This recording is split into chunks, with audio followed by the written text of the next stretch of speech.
বিশ্বনবীর প্রথম বউ খাদিজা, কি সুন্দর নাম খাদিজা, বললে ভালো লাগে না? প্রথম নারী যিনি কালিমা পড়ে ইসলাম ধর্ম গ্রহণ করেছেন, আমাদের আম্মা জান। বিশ্বনবীর প্রথম বউ 25 বছর বিশ্বনবীর সাথে সংসার করেছেন, 3 বছর বিশ্বনবীর সাথে জেল খেটেছেন শিয়াবে আবি তালেবে। কেমন বউ? জামাইও জেলখানায়, বউ জেলখানায়। বিশ্বনবীর সবগুলো বাচ্চা সন্তান ছেলে মেয়ে এই মহিলার গর্ভ থেকে এসেছে, একজন ছাড়া ইব্রাহিম বিশ্বনবীর আরেক বউ মারিয়ার গর্ভে এসেছে, বাকি সব খাদিজার গর্ভে। যে আমরা ফাতেমা, বিশ্বনবীর কন্যার নাম কি?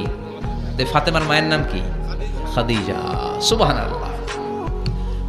ফাতেমা, রুকাইয়া, উম্মে কুলসুম, জায়নাব, এই 4 জনের মাই খাদিজা। আবার আব্দুল্লাহ, কাসেম, এদের মায়ের নামও খাদিজা। বিশ্বনবীর সব সন্তান এসেছে খাদিজার পেট থেকে। বরকত বেশি না কম?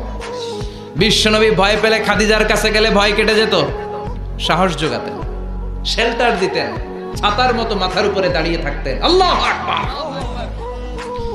বিশ্বনবী বলতেন, রুজিকতু হুব্বাহা, খাদিজার ভালোবাসা আমার অন্তরে আল্লাহ রিজিক হিসেবে দিয়েছে।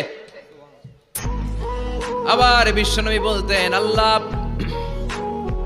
যেই কিয়ামতের দিন বন্ধু বন্ধুরে চিনবে না, ভাই ভাইরে চিনবে না, কেউ কাউরে চিনবে না, ওই কঠিন দিনে আমি আমার খাদিজারে যেন ভুলে না যাই, আমার খাদিজারে যেন দেখা মাত্রই চিনতে পারি এটা আমার খাদিজা। খাদিজাকে নিয়ে মা আয়েশা একদিন একটা কটু কথা বলেছিল, ও নবী, কবে আপনার এই বুড়ি মহিলা, বুড়ি বউ খাদিজা ইন্তেকাল করেছে, তারপরে কত সুন্দরী সুন্দরী বউ আমরা এসেছি, আম করে ভালো লাগে না? খালি বুড়ির কথা কোন কেন? খালি ওই বুড়ির কথা স্মরণ করেন। আমরা আছি, আমাদের দিকে তাকান, আমরা কত সুন্দরী, আমরা কত ভালো। বিশ্বনবী রেগে গেলেন, মা আয়েশাকে এইভাবে ধরলেন। জীবনে কোনোদিন কোনো স্ত্রীর গায়ে হাত তোলে নাই, শুধু ওই দিন মা আয়েশাকে এইভাবে ধরেছিলেন আর বলেছিলেন, আয়েশা খবরদার, জীবনে এই কথা বলবা না। আমার খাদিজা আমার বিপদের দিনের সঙ্গিনী, তোমরা আমার সুখের দিনের সঙ্গিনী। তোমরা কেউ আমার সাথে জেল খাটো নাই, খাদিজা আমার সাথে জেল খেটেছে 3 বছর।